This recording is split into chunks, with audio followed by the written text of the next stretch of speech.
मेजवानी मेजवानी मेजवानी वदनी कवळ घेता नाम घ्या मेजवानीचे. खमंग मेजवानी. देशस्थ कोकणस्थ ग्रामस्थ समस्त सिकेपी मालवणी आगरी आणि कोळी. मेजवानी मेजवानी मेजवानी. व्हेज नॉन व्हेज चमचमीत झणझणीत कोशिंबिरी आणि चटणी. जिभेला सुटलंय पाणी. मेजवानी मेजवानी मेजवानी. खमंग मेजवानी. याला जेवायला. नमस्कार. खमंग मेजवानी ह्या आपल्या आवडत्या कार्यक्रमात मी सुषमा पोद्दार आपल्या सगळ्यांचं मनापासून स्वागत करते. आज आपण पुन्हा आलेलो आहोत हरिधारा अपार्टमेंट सेक्टर 12 नवीन पनवेल येथे आणि आपल्यासोबत आहे मृणाल उपळेकर. नमस्कार. स्वागत खमंग मेजवानीमध्ये. बरं, खमंग मेजवानीमध्ये रेसिपी तर तू केलेल्या आहेतच हे आम्हाला माहिती आहे. म्हणजे रेसिपी करणं किंवा पाककला हा गुण तर तुझ्यामध्ये आहेच, हा तर सगळ्यांना अगदी माहिती झालेला आहे. पण अजूनही दुसरा एक कलागुण तुझ्यामध्ये आहे, तो म्हणजे पेंटिंग करणे.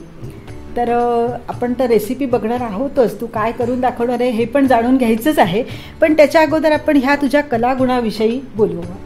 तर काय सांगशील तू? इथे तर आता हे दोन इथे मला टॉप दिसतात आहेत आणि त्याच्यावरती छान सुरेख असं पेंटिंग आहे. माझी ही पेंटिंगची सुरुवात लग्नाआधीपासूनची आहे. लग्नाआधी असंच एक ओळखीच्या होत्या, त्यांनी मला म्हणाय की मला वेळ जात नाही तर येशील का तू माझ्याकडे शिकायला. मी म्हटलं ठीक आहे, माझाही वेळ जातोय. त्यांनी मला 8 दिवसात पेंटिंग शिकवलं. मी काही क्लास वगैरे तेव्हा क्लास वगैरे काही केलेला नव्हता. असं आमच्या वेळेला एवढ्या क्लासची फॅशन पण नव्हती खरं पाहिजे. आणि नंतर मात्र मला मुंबईत आल्यानंतर सुरुवातीला तर मी ट्युशन घेऊन, म्हणजे पोरं लहान होते म्हणून घरातच राहून ते केलं.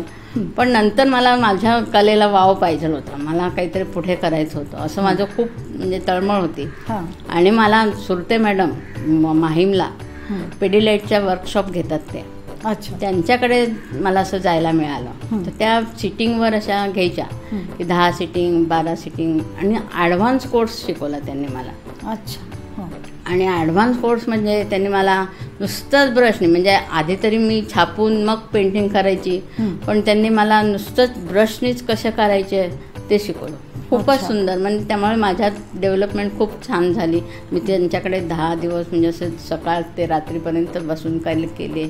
आणि त्याच्यानंतर मात्र मग मी म्हटलं की आपणही काहीतरी करून बघावं. आणि म्हणून मग मी मंगलदासमधून थोडासा माल उचलला. मंगलदासमध्ये स्वस्त पडतं हे कॉटन. अच्छा. म्हणून मग मी तिथे जाऊन थोडासा माल उचलला. म्हणजे थोडीशी मला तकलीफ झाली सगळ्या दृष्टीने, पण तरी केली की डेअरिंगच केलं एक प्रकारचं ते. अच्छा. आणि मग ते चालू केलं. मग काय काय केलं? मी असं आधी तर साधे रुमाल आणले होते. अच्छा. हँड रुमाल आपले असतात ना लेडीजच्या, आणि असे 3-3चे पॅक करून विकले. छोटं एका कॉर्नरवर डिझाईन करायचं आणि ते विकायचे. मला तिथे 10 रुपयाला मिळायचं, मी 15ला विकायचे. पण ते पण लोकांना स्वस्त वाटायचं की कारण वर्क असून सुद्धा ती इतकं देते, त्याच्यामुळे ते स्वस्त वाटलं. मग मी टॉप शिवून करून मग मी पेंटिंग करायला घेतलं. अच्छा. की इथे मला एक टेलर मिळाली, तिच्याकडून मी शिवून घ्यायचे. मग ते कारण शिवल्यानंतर ते परफेक्ट प्लेस होतं डिझाईन काढायला सोयीचं पडतं, म्हणून मग ते केलं. पण मग ते फिटिंगचा त्रास व्हायला, प्रॉब्लेम यायला लागला की आम्हाला हे फिटिंग होत नाही आहे, ते फिटिंग होत नाही आहे. मग मी तागे घेऊन आले आणि ताग्यांवर मी सरळ ड्रेस मटेरियल म्हणजे दुपट्टे, सलवार आणि कुर्ता असे सेट करून विकले. अच्छा. सगळ्यावर पेंटिंग केलं. मात्र खाली सलवारवर पण प्लेस बरोबर करून माप घेऊन त्याच्यात केले. आणि मग उशांचे पिलो कवर्स. तर इथे आता आपल्याकडे कोणी आलं की ब्लाऊज पीस द्यायला असं बरं पडतं किंवा ब्लाऊज पीसच्या ऐवजी ते दिले तर बरं पडतं. आणि त्यावेळेस स्वस्ताई पण होती म्हणा, किंवा मी मंगलदास म्हणून आणायची म्हणून ते स्वस्त पडायचं म्हणा. मी डझनानी पिलो कवर्स केले. अच्छा. हां. पण शेवटी माझ्या घरात माझ्याकडे कोणी आलं की मला द्यायला माझ्या हातात नसायचं. इतके अच्छा. छान रिस्पॉन्स मिळाला. आणि हे फक्त माउथ ॲडव्हर्टाईजच. असं तुला मी सांगणार, मग तू अजून कोणाला सांगणार, एवढंच. एखादी गोष्ट चांगली असली, चांगली दिसली ना की माउथ पब्लिसिटी अगदी लगेच होते त्याला तेव्हा. आणि नंतर मग तागेचे तागे आणले आणि त्याचं मला छान रिस्पॉन्स पण मिळाला. मग लोकांची डिमांड झाली की तुम्ही बेडशीट का नाही करत, मग आम्हाला बेबी प्रिंटचे बेडशीट द्या, किंवा मग असं मोठाला मोर पाहिजे, कोणाला काय पाहिजे. पण मग मी म्हटलं पब्लिक मागतंय आणि आपण करून देऊ शकतोय तर मग काय हरकत आहे. बरोबर. म्हणून मग मी ते पण बेडशीटचं पण मी खूप केलं, डबल बेडशीट आणि सिंगल बेडशीट. अच्छा.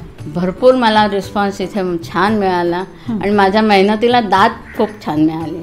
त्यामुळे मला तो एक वेगळाच आनंद म्हणून किंवा असं अशी धुंदी चढल्यासारखं सक्सेसची असं झालं होतं. आणि मी आता खूप केलं, पण आता असं पुन्हा ते मध्ये मग पुन्हा मुलांची लग्न मुलींची लग्न असं याच्यात ते पुन्हा मागे पडलं ते. पण आता मात्र मला इच्छा आहे पुन्हा की ही कला कोणाला जर पाहिजे असेल तर मला द्यायला नक्कीच आवडेल. आणि कमी म्हणजे मी जेव्हा छापायची तेव्हा मला त्याचा अनुभव आला की छापाईचे सुद्धा पैसे खूप जातात. आणि पनवेल सारख्या ठिकाणी छपाईला म्हणजे वावच नाही, छपाई मिळून देत नाही, असं छपाई करून मिळत नाही. ठाण्यात डिझाईन छापून घ्यावं डिझाईन छापून घ्यावं. आता नवशिक्यांना ना डिझाईन छापून घ्यावं लागतं. किंवा आता आपला बिझनेसच म्हटला तर आपण एवढं कुठे असं नुसतं ब्रशनी करणार. आपला एक स्वतःची आवड म्हणून नुसतं ब्रशने केलेलं डिझाईन वेगळं पडतं.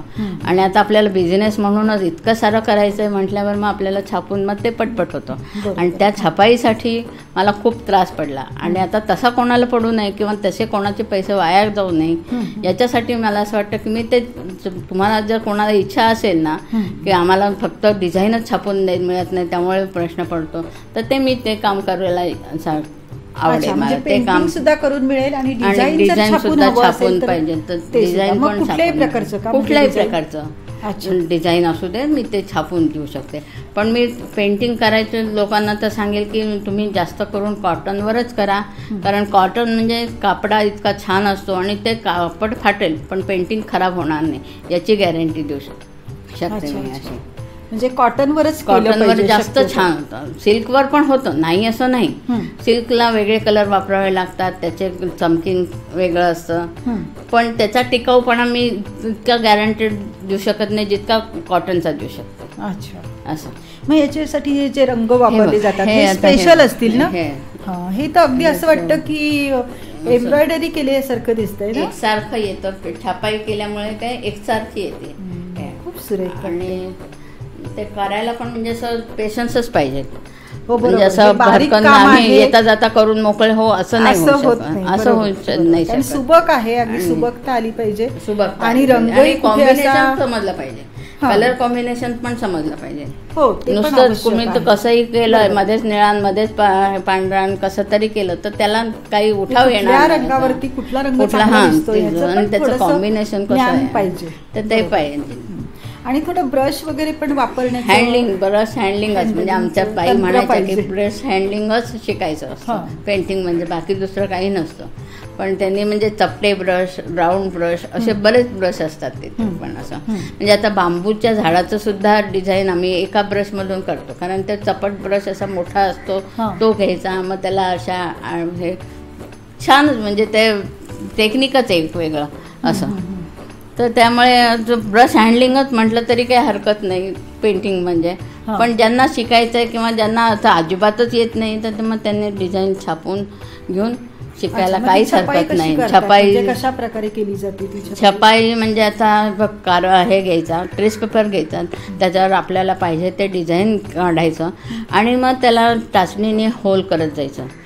आता म्हणजे मी तर काय करायची की मशीनला दोरा न लावता ते डिझाईन मशीनवर फिरवायचं म्हणजे एकसारखं होल येतात आणि मग त्याला केरोसिनने ब्ल्यू घालायचा आणि त्याच्या कापडाने असा बोळा फिरवायचा तर एकसारखं आपल्याला डिझाईन छापून मिळतं. आणि माझ्याकडे ते डिझाईन्स पण भरपूर आहेत. माझ्याकडे. अच्छा.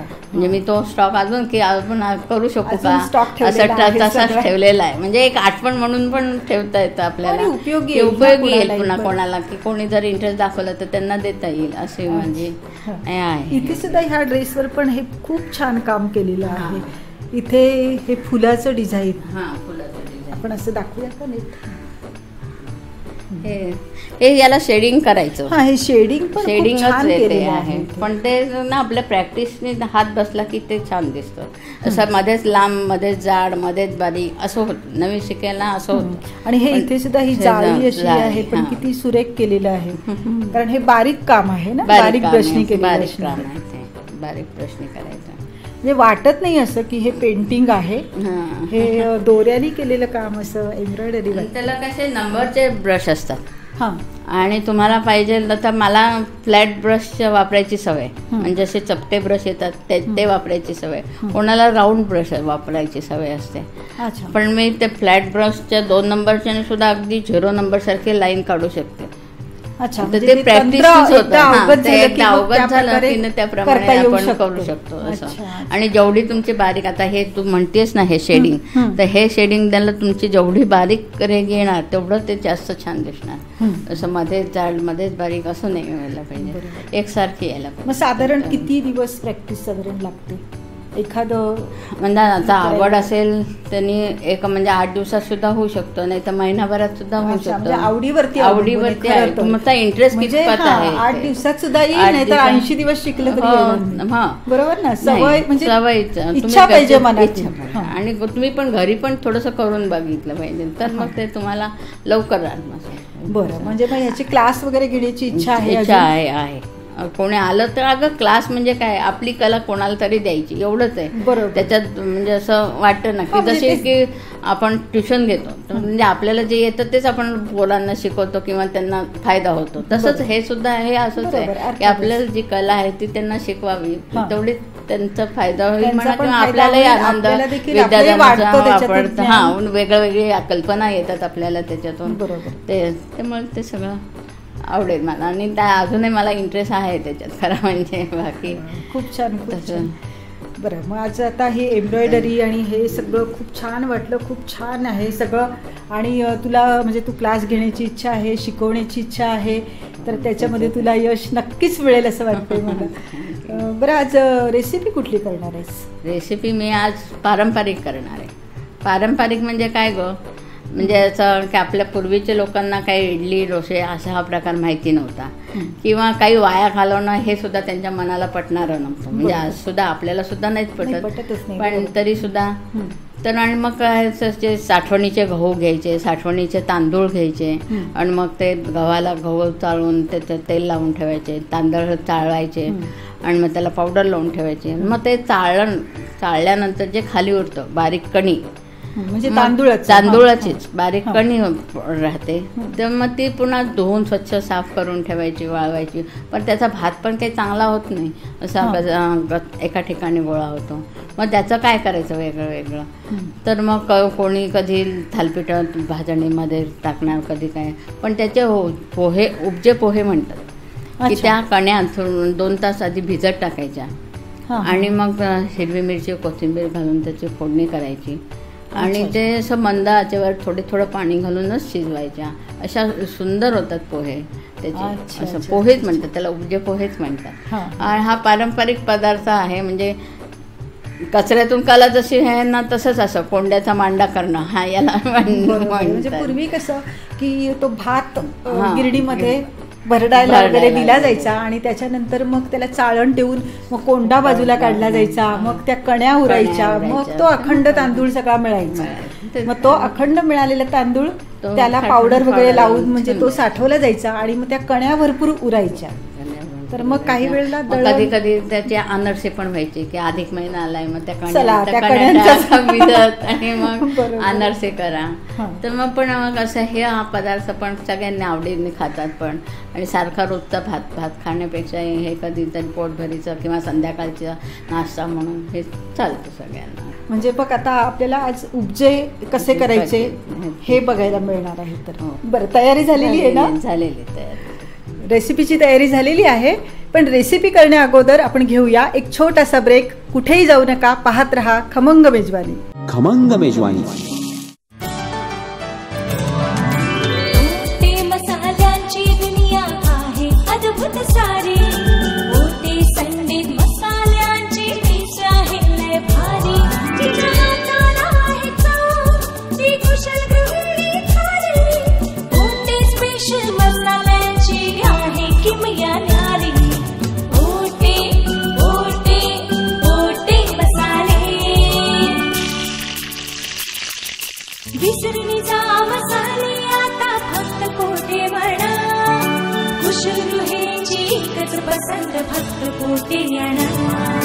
कोठे कोठे कोठे मसाले. स्वाद आणि जेवणातच नव्हे तर जीवनातही.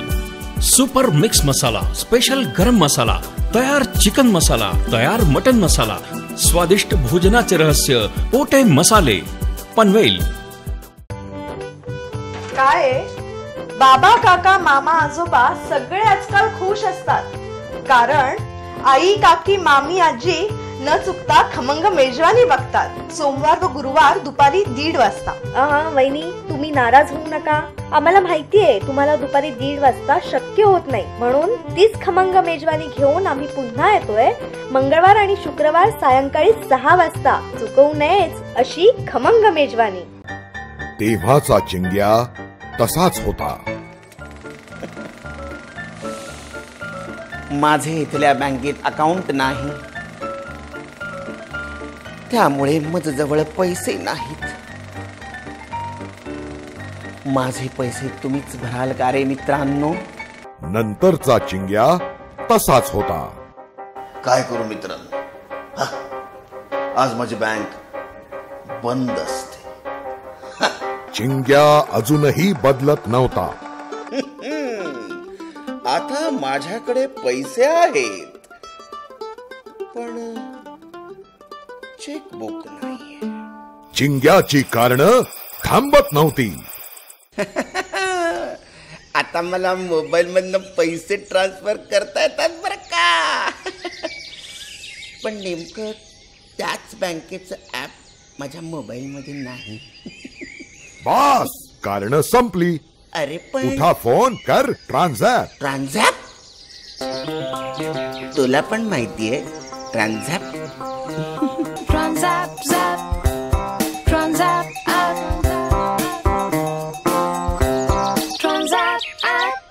खमंग मेजवानी. ब्रेक नंतर खमंग मेजवानीमध्ये आपलं पुन्हा एकदा स्वागत. आपण पाहणार आहोत उपजे. बरं, साहित्य काय काय त्याच्यासाठी? भिजलेली कणी, दाण्याचा कूट, हिरवी मिरची, कोथिंबीर, कढीपत्ता, लिंबू, साखर, खोबरं, मोहरी, हळद, मीठ, हिंग, पाणी आणि तेल. बरं, साहित्य तर पाहिलं, पण मला असं वाटतं ही कणी भिजत घातलेली आहे. हो, 2-3 तास भिजत घालायची. अच्छा. म्हणजे तिला ते लवकर वाफेवर शिजवायची, कारण त्याला थोडा थोडा पाणी घालून, त्यामुळे ती भिजलेली लवकर होणार. अच्छा, म्हणजे जास्त पाणी घालायचं नाही, वाफेवरती शिजवायची आहे, म्हणून ही 2 तास कणी आपण भिजत ठेवलेली आहे. आणि हे दाण्याचं कूट पण असं जाडसर दिसते ना. ही कणी बारीक असल्याच्याने जर दाण्याचं कूट जरा भरड असलं की तर दाताखाली येणार, मग ते चांगलं लागणार, म्हणून ते भरड करणार. म्हणून हे असं जाडसर कूट असं घेतलेलं आहे. बरं, आणि सुकं खोबरं वापरलं, ओलं खोबरं नाही घेतलेलं. अच्छा. हा खरा ना तिकडचा खानदेशी म्हणा किंवा तिकडचा पदार्थ आहे ना, तर तिकडे ओलं खोबरं नाही म्हणायचं स्वयंपाकात, सुकं खोबरं. अच्छा, पण तांदूळ पिकतो कोकणामध्ये, पण आता तांदूळ हा सगळीकडे खाल्ला जातो ना, तसं. पण तिकडे ओलं खोबरं जास्त वापरत नाहीत पदार्थ. अच्छा. सुकं खोबरंच जास्त वापरतात. इव्हन म्हणजे वाटण करताना सुद्धा सुकं खोबरं भाजून घेऊन त्याच्याबरोबर खसखस घालून असं वाटण करतात, असं. त्यामुळे सुकं खोबरं नाही. मला असं वाटलं की हा कोकणातला नाही, कारण आपण आधी म्हटल्याप्रमाणे की भात भरडून आणला जातो आणि मग हे केलं जातं, कण्या उरलेल्या असतात, त्याच्यातून हा प्रकार केला जातो. तर मला असं वाटलं की तो कोकणातला पदार्थ आहे, तर हा तिकडे खानदेश मधला पदार्थ आहे. अच्छा. म्हणून मग याच्यासाठी शेंगदाणे आहेत, हां, सुकं खोबरं सुकं घेतलेलं आहे खोबरं. आणि सगळं जे साहित्य आहे ते अगदी घरात सहज उपलब्ध असणार आहे. कसं आहे. आणि थोडासा संध्याकाळचा नाश्ता जरा चौपालट हा केव्हाही बरा वाटतो. बरोबर. जसा किंवा भात आता फोडणीचा आपली भात कढई गरम झालेली आहे त्याच्यावर आणि तेल टाकते. फोडणी करता टाकलेलं आहे. टाकलं फोडणी करता.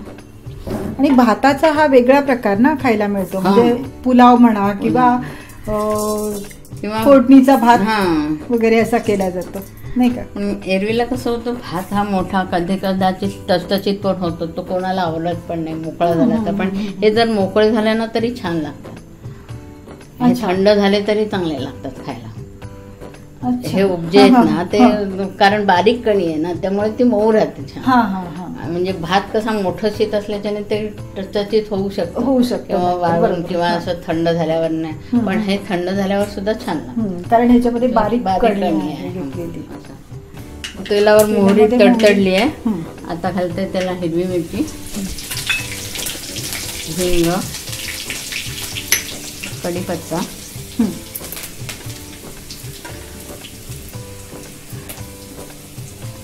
हळद घालते हळद. थोडीशी. आणि आता हे कणी घालायचे त्याच्यात. थोडंसं पाणी आहे पण पाण्यासकट टाकली तरी काही चालतं.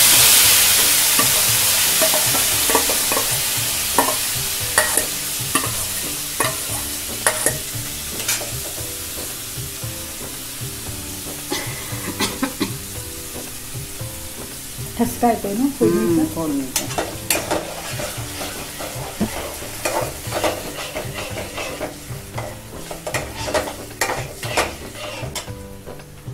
मीठ घालतात. मीठ.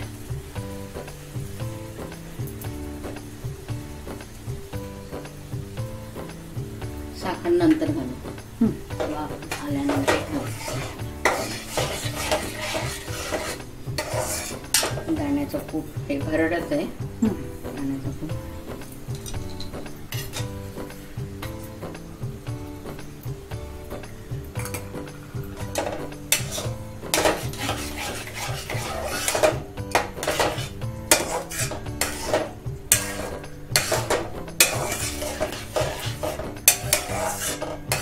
थोडंसं पाणी घालू आपण.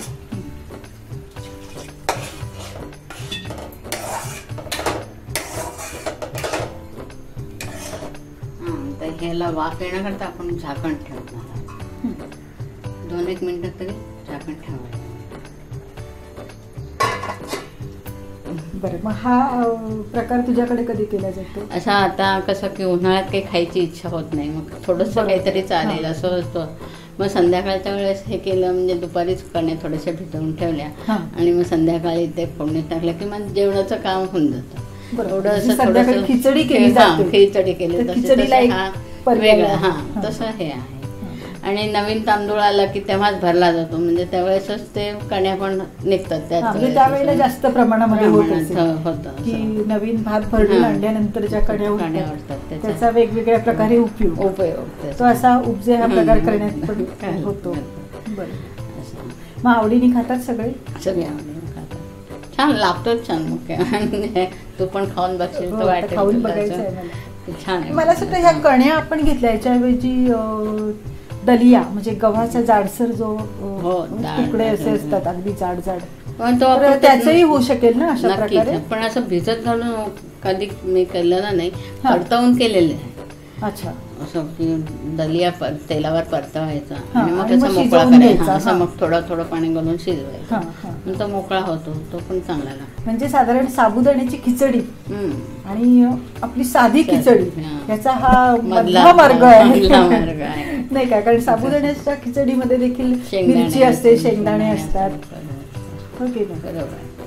फक्त ही उपासाला न चालणारी खिचडी असं म्हणता येईल. असं कारण ती पण साबुदाण्यासारखं बारीक बारीकच असतात. हो, हल्ली तसा पण साबुदाणा बारीक सुद्धा मिळतो, त्याच्यामुळे दिसायलाही जवळजवळ तसंच दिसेल. बघूया का आपण. पाणी कमी होतं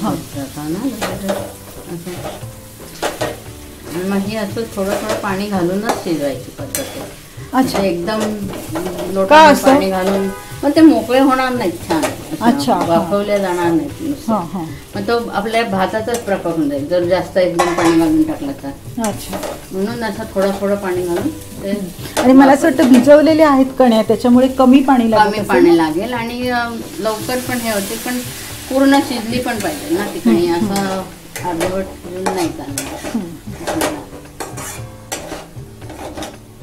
हे म्हणतात ना शीताची भाताची शीतावरून करते तसं आहे.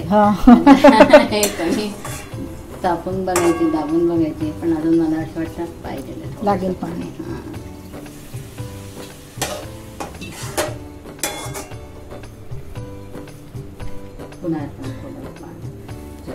घरी आवडत असेल ना सगळ्यांना? सगळ्यांना आवडतो. म्हणजे हा खरा आमचा ना माहेरचा पदार्थ म्हणून आम्हाला तो जास्त जेवाळ आहे या पदार्थाबद्दल. आणि आम्ही सगळ्या बहिणी जमलो ना की मग एक दिवस तरी हा पदार्थ करायचा. तो म्हणजे मग आशाच करणार असं आहे. आशा म्हणजे माहेरची आशा, म्हणून आशा नाव आलं की आम्ही बहिणी जमलो की नाही का आशा ते कर. आणि बरं आहे ना हे झटपट होणार त्याच्यामुळे गप्पा मारायला आणि गप्पा मारायला वेळ आणि असं मोकळं असं म्हणजे तेलकट नाही काही नाही. त्यामुळे तो जास्त आवडतो. असं जास्त स्पायसी पण नाही की खूप मसाले घातले ते केले असं नाही. आणि ना काय सगळं जमल्यानंतर बाहेर जाण्याची कोणाची इच्छा नसते किंवा बाहेरून मागवायची पण कोणाची इच्छा नसते. मग घरातच काहीतरी करायचं पण वेगळं पाहिजे. मग घरात देखील होणारा पदार्थ असा झटपट होणारा नाहीतर मग वेळ खाऊ घाल नाही खाणारा नाही. आता पाहूया आपण आपले उपजे पोहे तयार आहेत की. आता हा मोकळा झाला आहे म्हणजे त्याचा ओलसरपणा गेला आहे. आणि आता भात पण म्हणजे असं पीठ पण मऊ झालं म्हणजे शिजलंय चांगलं. त्याच्याशिवाय असं मोकळा होणारच नाही असं वाटतोय ना तर होणारच. तर चवीपुरती साखर आणि थोडंसं लिंबू पिळूया म्हणजे आपले उपजे पोहे खायला तयार. मेजवानी मेजवानी मेजवानी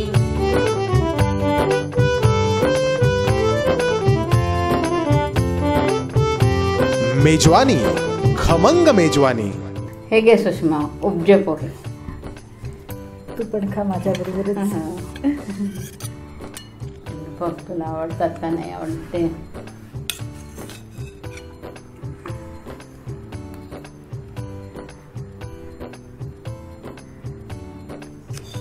मस्त लागतात.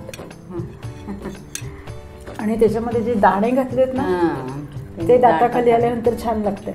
वेगळी चव येते त्याला, काहीतरी खाल्ल्यासारखं वाटतंय. म्हणजे खूप दाणे पण घालायची गरज नाही, कमी असले तरी चालतात. पण ते जाडसर असल्यामुळे छान दाताखाली येतात आणि छान वाटतात.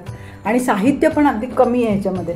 बाकीचं इतर काही कांदा म्हणा किंवा नाही काहीही नाही आहे, पण तरी देखील याची चव अगदी अप्रतिम आहे. म्हणजे यालाच पारंपरिक पदार्थ म्हणतात की अगदी कमीत कमी साहित्यामध्ये हा पदार्थ केलेला आहे. खरोखर मस्त आवडलं मला. मी पण आता घरी करून बघणार आहे. तर प्रेक्षक हो, तुम्ही देखील हा पदार्थ घरी करून बघा. आणि तुमच्याकडे देखील अशा छान छान रेसिपीज असतील, आमच्या कार्यक्रमामध्ये सहभागी व्हायचं असेल तर मग वाट कशाला बघता, लगेच आमचा पत्ता लिहून घ्या. खमंग मेजवानी @gmail.com वर, facebook.com/खमंग मेजवानी किंवा youtube.com/UMB सुमंत. आमचे फोन नंबर लक्षात ठेवा 9869009449 किंवा 02227459449. मृणाल, तू आमच्या कार्यक्रमामध्ये सहभागी झालीस आणि पारंपरिक प्रकार अगदी कमी साहित्यामध्ये आणि इतका चविष्ट आम्हाला शिकवला, त्याबद्दल मनापासून आभार मानते. आणि तू नॉनव्हेजचे पण प्रकार करत असशील तर पोटे फिश फ्राय मसाला, खमंग मेजवानी आणि पोटे मसाले यांकडून तुला भेटतात. आणि तुम्ही सुद्धा आम्हाला ही संधी दिली आणि बाकीच्या कलेला सुद्धा तुम्ही थोडीशी का होऊन मला माहिती देता आली, त्यामुळे मी तुमचे सगळ्यांचे आभारी आहे. पुन्हा एकदा तुला धन्यवाद देते. आणि अशा छान छान रेसिपीज आणि नवीन मैत्रिणीला सोबत घेऊन आपण भेटूयात खमंग मेजवानीच्या पुढच्या भागात. तोपर्यंत नमस्कार.